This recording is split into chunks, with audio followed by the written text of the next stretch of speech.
Hello friends, welcome to Arva Mesa Kodua Parva. நான் விஜயலட்சுமி துளசி பேசுறேன். இன்னைக்கு வந்து சௌசௌ சாம்பார் எப்படி செய்யறதுன்றதை உங்களுக்கு சொல்லி தரலாம்னு இருக்கேன். சௌசௌ சாம்பார் செய்யறது வந்து ரொம்ப ஈஸி. நம்ம ஜஸ்ட் பருப்பு மாத்திரம் ஊற வச்சிட்டோம்னா அதுக்கு அப்புறம் மொத்தமே செய்யறது வந்து ஒரு 20 minutes குள்ள சாம்பாரை ரெடி பண்ணிடலாம். இது வந்து ஈவன் பேச்சுலர்ஸ் கூட செய்து ட்ரை பண்ணலாம். எப்படின்னா நம்ம பருப்பு வேக போடுற நேரத்துல வந்து நம்ம காய்கறி எல்லாம் கட் பண்ணிட்டு ரெடியா வச்சிருந்தோம்னா பருப்பு பாயில் ஆனதுக்கு அப்புறம் சாம்பார் போட்டுட்டோம்னா ரெடி ஆயிடும். என் சன்னுக்கு என் கிராண்ட் டாட்டர் எல்லாருக்குமே அது ரொம்ப ஃபேவரட். அது எப்படின்னா இட்லி தோசையோட நீங்க வந்து மார்னிங் வந்து அதை சாம்பாராவும் நைட் இன் கேஸ் சப்பாத்தி சாப்பிடுறவங்களா இருந்தா அதை வந்து நம்ம தாலோட செட் சாப்பிடுற மாதிரி அந்த மாதிரி திக்கா ஆயிடும். அது எப்படி என்ன போட்டா திக்கா ஆகுதுன்றத குட்டி குட்டி டிப்ஸ் எல்லாம் சொல்றேன். நான் அதெல்லாம் நோட் பண்ணிட்டு செய்து பாருங்க. வாங்க கிச்சனுக்கு போகலாம். ஃப்ரெண்ட்ஸ், இப்போ நான் வந்து குக்கர்ல வந்து உங்களுக்கு சாம்பார் எப்படி செய்யறதுன்னு சொல்லி தரப்போறேன். சௌசௌ சாம்பார். ஃபர்ஸ்ட் வந்து நீங்க ஸ்டவ் ஆன் பண்ணிக்கோங்க.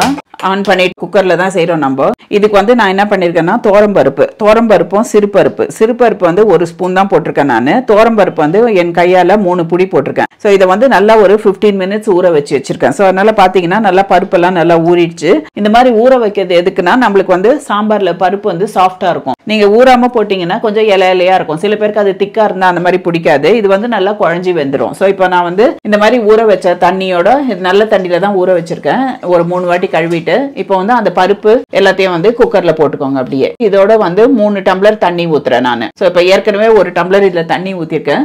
நெக்ஸ்ட் வந்து இன்னொரு டம்ளர் ஊத்திக்கிறேன்.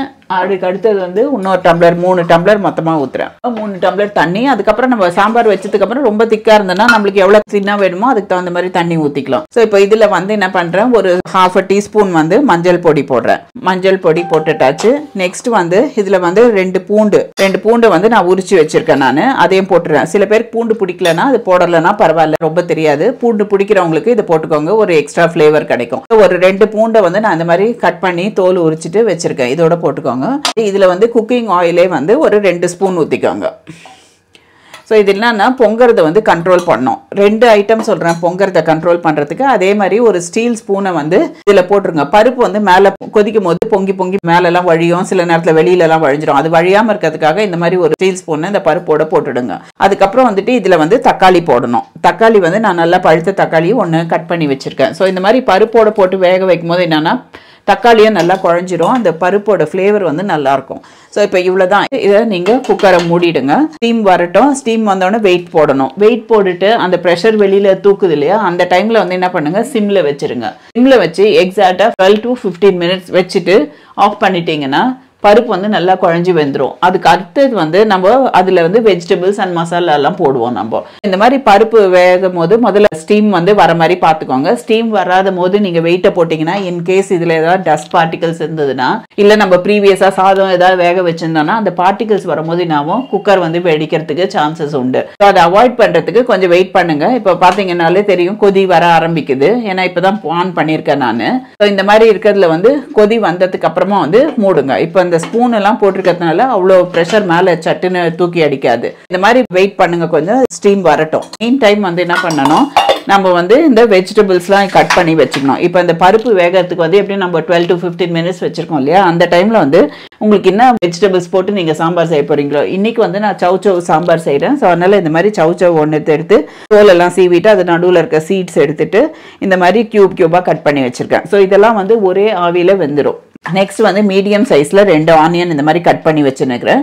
அதுக்கப்புறம் வந்து ஒரு சில்லி பவுடர், சால்ட் இதெல்லாம் வச்சிருக்கேன். நெக்ஸ்ட் வந்து புளி கொஞ்சம் வச்சிருக்கேன். இதை வந்து புளி பேஸ்ட் தான் நான் யூஸ் பண்ணியிருக்கேன். இதுல வந்து நீங்க கொஞ்சோடு வந்து தண்ணி ஊற்றி கலக்கி வச்சுக்கோங்க. இது வந்து அப்புறமா கடைசியில் சாம்பார் காயெல்லாம் போடும் போது அதோட சேர்த்து போடுறதுக்கு. புளி பேஸ்ட் வந்து ஒரு 1/2 டீஸ்பூன் எடுத்துட்டு இந்த மாதிரி தண்ணி ஊற்றி கரைச்சி வச்சுக்கோங்க.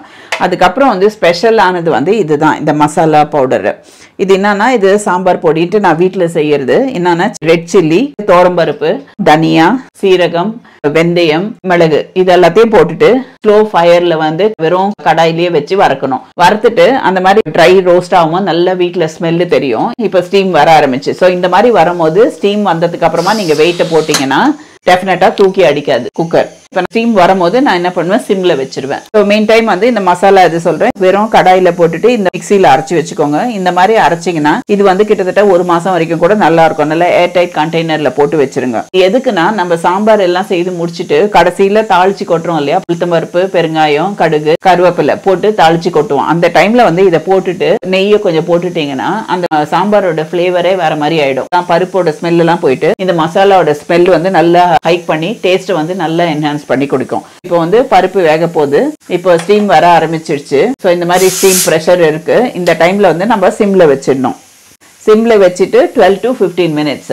இப்போ இந்த பருப்பு வந்து 12 to 15 மினிட்ஸ் வேக வேணும்னு சொல்லியிருக்கேன் இல்லையா, அந்த மீன் டைம்ல வந்து ஒரு சின்ன பேன் எடுத்துக்கோங்க. ஸ்டவ் ஆன் பண்ணிட்டு அதை வந்து சூடு ஏறட்டும். சூடு ஏறும் போது நான் என்ன சொன்னேன், ஈக்குவலா வந்து நெய்யும் எண்ணெயும் ஊற்றிக்கணும்னு சொன்னேன். ஸோ இப்போ நான் வந்து என்ன பண்றேன், தாளிக்க போறேன். நான் கடைசியா இது வந்து ஃபைனலா எடுக்கிறது 2 டீஸ்பூன் வந்து ஆயில் போட்டிருக்கேன். அதுக்கப்புறம் வந்து ஒரு 1/2 டீஸ்பூன் வந்து கீ போடுறேன். கீ எடுத்து இதுலயே போட்டுடுங்க. இதுலயே போட்டுட்டு நெக்ஸ்ட் என்ன பண்ணணும், உளுத்தம்பருப்பு, கடுகு எடுத்து வச்சிருக்கேன், கருவேப்பிலை, பெருங்காயம், இது 4 தான் தாளிக்கணும். நம்ம கொத்தமல்லி போடுறதா இருந்தால் தனியாக கட் பண்ணி கடைசியில் மிக்ஸ் பண்ணிக்கோங்க அந்த மசாலா பவுடர் போடும் போது. ஸோ இப்போ வந்து எண்ணெய் கடாயில் இருக்கிறது சூடு ஏறுது. சூடு ஏறும் போது நம்ம வந்து இந்த உளுத்தம்பருப்பும் கடுகும் இவ்வளோ எடுத்து வச்சிருக்கேன். 1/2 ஸ்பூன் உளுத்தம்பருப்பு, 1/4 ஸ்பூன் கடுகு எடுத்து வச்சிருக்கேன். ஸோ இது ரெண்டுத்தையும் வந்து இதில் போட்டுக்கோங்க. ஸோ இதில் போட்டுட்டு கடுகு வந்து பொரியணும். பொரியும் போது தான் அதோட காரமும் வெளியில் வரும், ஃப்ளேவரும் நம்மளுக்கு நல்லாயிருக்கும். ஸோ அதனால் இது எப்படியே இருக்கட்டும். இந்த பாருங்கள், இப்போ வந்து கொஞ்சம் கொஞ்சமாக பொரிய ஆரம்பிக்குது. ஸோ இந்த மாதிரி பொரிஞ்சு உளுத்தம்பருப்பு வந்து கொஞ்சம் லைட்டு ப்ரௌன் கலரில் வரும்போது நம்ம ஆஃப் பண்ணிடலாம். ஸோ இப்போ பார்த்தீங்கன்னா நல்லா பொரியுது. இதோட வந்து பெருங்காயம் பொடியும் அதில் போட்டுக்கோங்க. இப்போ வந்து நல்லா சூடு ஏற ஆரம்பிச்சிருச்சு. இப்போ பார்த்தீங்கன்னா தெரியும் உங்களுக்கு. அதனால கொஞ்சம் சிம்ல வச்சுக்கோங்க, உளுத்தம்பருப்பு கடுகாமல் இருக்கும். இப்போ வந்து கடுகு வெடிக்கிறது கேட்குதுங்களா உங்களுக்கு, கடுகு சத்தம் பொரியறது. இப்போ வந்து நான் 2 சரம் கருவேப்பிலை போட்டுறேன் நான். ஸோ இப்போ இது எல்லாத்தையும் போட்டுட்டு ஒரு 2 செகண்ட்ல வந்து ஆஃப் பண்ணிடுங்க. நீங்கள் ஜஸ்ட் இது ஒரு இதில் கலக்கி விட்டோம்னா இப்போ பார்த்தீங்கன்னா தெரியும் உளுத்தம்பருப்புலாம் எப்படி இருக்குன்னு. கருவேப்பிலை போடும் போதும் பொரியும், அதனால் கேர்ஃபுல்லாக பார்த்து பண்ணுங்கள். ஸோ இப்போ இந்த மாதிரி பொரிஞ்சும் போது இதை ஆஃப் பண்ணிவிடுங்க. ஸோ மீன் டைம் வந்து இந்த குக்கர் இது முடியறதுக்கும் கடைசியில் இந்த மசாலாலாம் போட்டு வெஜிடபிள்ஸ்லாம் போட்டுட்டு குக்கர் ஆஃப் பண்ணிட்டு எடுக்கும்போது கடைசியில் இந்த தாளிச்சதை அதில் கொட்டிடணும். நம்ம வெசல்ஸ்க்கு மாற்றிடணும். இப்போ ஏன்னா குக்கரில் நம்ம செய்துனே இருக்கோம், குக்கர் எடுத்து நம்ம ஃப்ரிட்ஜில் வைக்க முடியாது. ஒரு வெசலில் மாற்றும் போது மாற்றிட்டு ஒரு வாட்டி ஹீட் பண்ணிட்டு வச்சுட்டிங்கன்னா போதும். அதுக்கப்புறம் வந்துட்டு கூட நம்ம ரீஹீட் பண்ணிட்டு நம்ம சாப்பிட்ற மாதிரி இருந்ததுன்னா அந்த கிண்ணத்தை அப்படியே நீங்கள் ஃப்ரிட்ஜில் வச்சுருங்க. எப்போ வேணுமோ எவ்வளோ குவான்டிட்டி வேணுமோ அது வரைக்கும் எடுத்து சூடு பண்ணால் கூட இந்த மாதிரி வைக்கிற சாம்பார் வந்து 3 to 4 டேஸ்க்கு வந்து உங்களுக்கு நல்லா இருக்கும். ஃப்ரெஷ்ஷாக ஃப்ளேவர்லாம் மாறாமல் அதே மாதிரி இருக்கும். இப்போ வந்து 5 மினிட்ஸ் ஆயிடுச்சு. இன்னும் ஒரு 7 மினிட்ஸ்க்கு அப்புறம் வாங்க ஃப்ரெண்ட்ஸ். இப்போ பார்த்தீங்கன்னா 15 மினிட்ஸ் நான் இந்த பருப்பு வந்து வேக போட்டுட்டேன். இப்போ ஸ்டீம் எல்லாம் அடங்கிடுச்சு. ஸோ அந்த மாதிரி ஸ்டீம் போனவுடனே வெயிட் எடுங்க, அப்படியே தூக்காதீங்க, மேலே அடிச்சிடும். ஸோ இப்போ எடுத்து பார்த்தீங்கன்னா எப்படி வெந்திருக்குன்றதை காட்டுறேன். இப்போ பருப்பு வந்து நல்லா குழஞ்சி வெந்திருக்கு பாருங்க. இப்படி எடுத்தனா தெரியுதுங்களா? ஸோ நல்லா குழஞ்சிட்டு இருக்குது. ஸோ இப்போ தக்காளி எல்லாமே இருக்கும். இப்போ நீங்கள் என்ன பண்ணுங்கள், இதை சும்மா அப்படியே இப்படி ஒரு கிளறி விடுங்க. அது இல்லாமல் நம்ம அந்த பருப்பு பொங்காமல் இருக்கிறதுக்காக ஸ்பூன் போட்டோம். இப்போ பருப்பு பொங்கலைன்றதுக்கு பாருங்கள், மூடியில் ஒன்றுமே இல்லை பாருங்கள், சுத்தமாக இருக்குது பாருங்கள். இந்த ஸ்பூனை போடுறதுனால தான் அந்த மாதிரி பருப்பு பொங்காமல் இருக்குது. அப்படி இல்லை நீங்கள் ஸ்பூன் போடலைன்னா இந்நேரத்துக்கு மேலெல்லாம் கொஞ்சம் பொங்கி மேலெல்லாம் வழிஞ்சிருக்கும். திருப்பி அதை துடைக்கணும், ஸ்டவ் மேலே துடைக்கணும், அது கிண்ணத்தை துடைக்கணும் எல்லாமே. ஸோ இந்த மாதிரி எடுக்கும்போது இந்த ஸ்பூன் வந்து நல்லா சூடாக இருக்கும். கொஞ்சம் கேர்ஃபுல்லாக பார்த்து எடுங்க. ஸோ இதை எடுத்து உடனே தட்டில் இல்லையா வச்சுருங்க. ஸோ இப்போ இந்த பருப்பு வந்து 2 வாட்டி நல்லா கலரி விடுங்க. கலரி விடும் போது என்ன ஆகும், இந்த கொஞ்சம் இப்போ சாஃப்டாக வெந்திருக்கிறது வந்து நல்லா ஸ்மூத்தாகிடும், பருப்பு குழஞ்சி வெந்த மாதிரி ஆகிடும். ஸோ இப்போ தக்காளியும் கொஞ்சம் குழச்சி விட்டுடுங்க. இந்த மாதிரி ஒரு 2-3 வாட்டி பண்ணிவிட்டு இதுக்கப்புறம் என்ன பண்ணுறோம், நம்ம இப்போ கட் பண்ண எல்லாத்தையும் போடுறோம். ஃபர்ஸ்ட் வெஜிடபிள்ஸ் போடுறேன் நான், சவ் போடுறேன் நான். நெக்ஸ்ட் வந்து அந்த மீடியம் சைஸ் ஆனியன் கட் பண்ணி வச்சேன் இல்லையா, அதையும் போட்டுடுங்க. மீன் டைம் வந்து இந்த மாதிரி இது பண்ணும்போது நான் இன்னும் ஸ்டவ் ஆன் பண்ணலை, ஸ்டவ் ஆன் பண்ணிக்கோங்க. ஒரு மூடியை திறந்த உடனேயே நீங்கள் ஸ்டவ் ஆன் பண்ணிக்கலாம். ஹையில் தான் வச்சுருக்கேன். இப்போ வந்து என்ன பண்ணுறேன், இதோட வந்து காயெல்லாம் போட்டுட்டு ஒரு கலரிட்டு நெக்ஸ்ட் வந்து அந்த புளி தண்ணி எடுத்து வச்சுருந்தேன் இல்லையா, கொஞ்சோண்டு 1/4 டம்ளர் தண்ணியில் ஊற்றி கலக்கி அதையும் வந்து போட்டுடுங்க. ஏன்னா சவுச்சவெல்லாம் வந்து ஒரே ஆவியில் வெந்துடும், அதனால் புளி தண்ணி ஊற்றினா கூட வேகும். நெக்ஸ்ட் வந்து தனியாத்தூளும் சில்லி பவுடரும் கலந்தது வந்து 1.25 ஸ்பூன் வச்சுருக்கேன். உப்பு வந்து 1.5 ஸ்பூன் வச்சுருக்கேன். ஸோ இதையும் போட்டுடுங்க. ஸோ இந்த தனியா பொடிலாம் போடுறதுனால தான் இந்த சாம்பார் ஸ்மெல்லு நல்லாயிருக்கும். ஸோ இப்போ அடுத்தது வந்து என்னென்னா, நான் வந்து செய்து வச்சுருந்தேன் இந்த பவுடர். ஸோ இப்போ நல்லா கலரி விட்டுடுங்க. கலரி விட்டால் தெரியும் உங்களுக்கு எப்படி இருக்குன்ட்டு. இதை வந்து நம்ம வந்து ஒரே ஒரு விசில் இல்லைன்னா 2 விசில் தான் வைப்போம். இதில் வந்து அரைச்சி வச்ச மசாலா பவுடர் போட்டுடுறேன். இதுதான் அந்த ஃப்ளேவர் கொடுக்கறதுன்னு சொன்னேன். இப்போ இது போடும் போது முதல்ல சூடாக இருக்கும் போது தண்ணியாக தான் இருக்கும். இப்போ வந்து நம்ம ஆறுனதுக்கு அப்புறம் தான் இது நல்ல திக்னஸ் கொடுக்கும் சாம்பாருக்கு. அதனால இதையும் போட்டுடுங்க. இப்போ பார்த்தீங்கன்னா எவ்வளோ திக்காக இருக்கு பாருங்க சாம்பார். அடுத்து நம்ம வந்து தண்ணி ஊற்றி கொஞ்சம் டைல்யூட் பண்ணிக்கலாம் நம்ம. ஸோ இப்படி போட்டு மசாலா எல்லாத்தையும் எடுத்துடுங்க. இப்போது நெக்ஸ்ட் வந்து இந்த தாளிச்சி கொட்டினது வந்து நான் தாளிச்சி கொட்டினது வந்து இந்த பவுலில் போட்டு வச்சுருக்கேன் பாருங்கள். கடாயில் போட்டு நெய்யும் எண்ணெயும் ஊற்றி தாளித்தேன் இல்லையா, ஸோ அதை போட்டு வச்சுருக்கேன். இதில் அப்படியே இருக்கட்டும். இப்போ வந்து திருப்பி குக்கரை நம்ம மூடிட்டு 2 விசில் வந்தவுடனே ஆஃப் பண்ணிவிடுங்க. அவ்வளோதான், சாம்பார் ரெடி ஆகிடும் உங்களுக்கு. ஸ்டீம் இப்போ ஏற்கனவே நம்மளுக்கு வந்ததுனால எதுவும் அடைச்சி நில்லைன்னு எல்லாம் தெரியும். ஸோ அப்போ வந்து வெயிட்டை போட்டுடுங்க. ஏன்னா சவுச்சவுலாம் வந்து ஒரே ஒரு விசில்லையே வந்து வெந்துடும். நான் வந்து ஒரு ஃப்ளேவர் இறங்கணும், அந்த ஆனியன்லாம் கொஞ்சம் பெரிய ஆனியன் இருந்தேன்னா வேகிறதுக்கு கொஞ்சம் நேரம் ஆகும். அதனால் வந்து 2 விசில் 2 வாட்டி ஸ்டீம் தூக்குச்சுன்னா ஆஃப் பண்ணிவிடுங்க. அதுக்கப்புறம் ஸ்டீம் போனதுக்கப்புறமா சாம்பார் எடுத்து நம்ம விசிலில் ஊற்றிடணும். அவ்வளோதான். உங்களுக்கு அடுத்தது வந்து ஓப்பன் பண்ணும் போது காட்டுறேன் நான். ஒரு பிரேக் எடுத்துக்கோங்க 2 விசில்ஸ்க்காக. ஃப்ரெண்ட்ஸ் இப்போ பார்த்தீங்கன்னா நான் 2 விசில்ஸ் வச்சுட்டு இப்போ அந்த ஸ்டீம் போனதுக்கப்புறம் எடுக்கிறேன். இப்போ நம்மளோட ஃபைனலாக சாம்பார் வந்து ரெடி ஆகிட்டு இருக்கோம். ஸோ இப்போ பார்த்தீங்கன்னா தெரியும், நான் ஓப்பன் பண்ணி காட்டுறேன். ஸோ இதுதான் வந்து நம்மளோட சாம்பார். ஸோ இந்த சாம்பாரை வந்து நம்ம மார்னிங் வந்து இட்லி தோசையோடு சாப்பிடும் போது நல்லா தின்னாக இருக்கும். அதே நீங்கள் சாயந்தரம் அந்த மாதிரி நேரம் ஆக சூடு ஆறணுன்னு இது நல்லா திக்காக பருப்பு மாதிரி ஆகிடும். ஸோ நைட்டில் இன்கேஸ் நீங்கள் வந்து பூரி சப்பாத்தி அந்த மாதிரி எதாவது செய்கிறதா இருந்தாலும், இல்லை பொங்கலுக்கு தொட்டுக்கும் போது பொங்கலுக்கு நம்மளுக்கு கூட்டு மாதிரி வேணும் இல்லையா, அந்த மாதிரி இருக்கும்போது இது வந்து ரொம்ப சரியான காம்பினேஷனாக இருக்கும். டேஸ்ட்டும் பார்த்துக்கோங்க. இந்த டைமில் உப்பு நான் இப்போ போட்டிருக்கிறது எனக்கு சரியாக இருக்கும்னு தெரியும். உங்களுக்கு வேணும்னா நீங்கள் டேஸ்ட் பண்ணி பார்த்துக்கோங்க. ஸோ இப்போ இந்த மாதிரி இருக்கிறத வந்து நம்ம வந்து ஒரு வெசலில் ஊற்றிடுவோம். இப்போ அப்படியே வெளியில் வைக்க வேணாம், நீங்கள் மத்தியானம் வரைக்கும் வைக்கலாம்.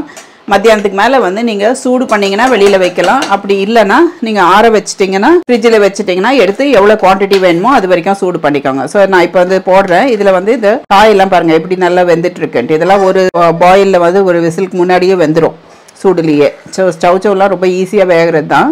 ஸோ இப்போ நான் காய் கொஞ்சம் எடுத்து போட்டுட்டு அதுக்கப்புறமா வந்து சாம்பார் ஊற்றுறேன் இதில், ஏன்னா மேலே தெளிக்காமல் இருக்கிறதுக்காக. ஸோ இப்போ பார்த்தீங்கன்னா இதுதான் சாம்பார் நம்மளுக்கு ரெடி ஆயிடுச்சு. எனக்கு இந்த திக்னஸ் வேணும் காலையில் சாப்பிட்றதுக்கு. ஸோ அதனால் நான் இந்த திக்னஸ் வச்சுருக்கேன். உங்களுக்கு வந்து தின்னா வேணும்னா வச்சுக்கோங்க. இப்போ வந்து இது தாளிச்சி கொட்டினதெல்லாம் இருக்கு இல்லையா, கருவேப்பிலை உளுத்தம்பருப்பு இதெல்லாத்தையும் ஒரு கலக்கிடுங்க. கலக்கிட்டிங்கன்னா சாம்பார் ரெடி. இப்போ இது வந்து ரெடி டு சர்வ் இப்போ. ஸோ இது ட்ரை பண்ணி பாருங்கள். இது வந்து ரொம்பவே டேஸ்ட்டாக நல்லாயிருக்கும். மசாலா பவுடர்லாம் நம்ம சாப்பிடும் போது நல்லா அந்த ஃப்ளேவர் வந்து நம்மளுக்கு திருப்பி இன்னும் கொஞ்சம் சாப்பிடணும் போல் தூணும் நம்மளுக்கு. நீங்களும் ட்ரை பண்ணி பாருங்கள். நானும் இதை வந்து ஃப்ரீக்வெண்ட்டாக எனக்கு ஒரு வீக்கில் வந்து 2 வாட்டி கூட நான் செய்திருவேன் நான் இதை சவுச்சவ் சாம்பார். நீங்களும் ட்ரை பண்ணி என்ஜாய் பண்ணுங்கள். ஸோ இது பார்த்தீங்கன்னா எப்படி இருக்குன்னு உங்களுக்கு டெம்டிங்காக இருக்குன்னு நினைக்கிறேன் நான். So try and enjoy and don't forget to subscribe my channel. By.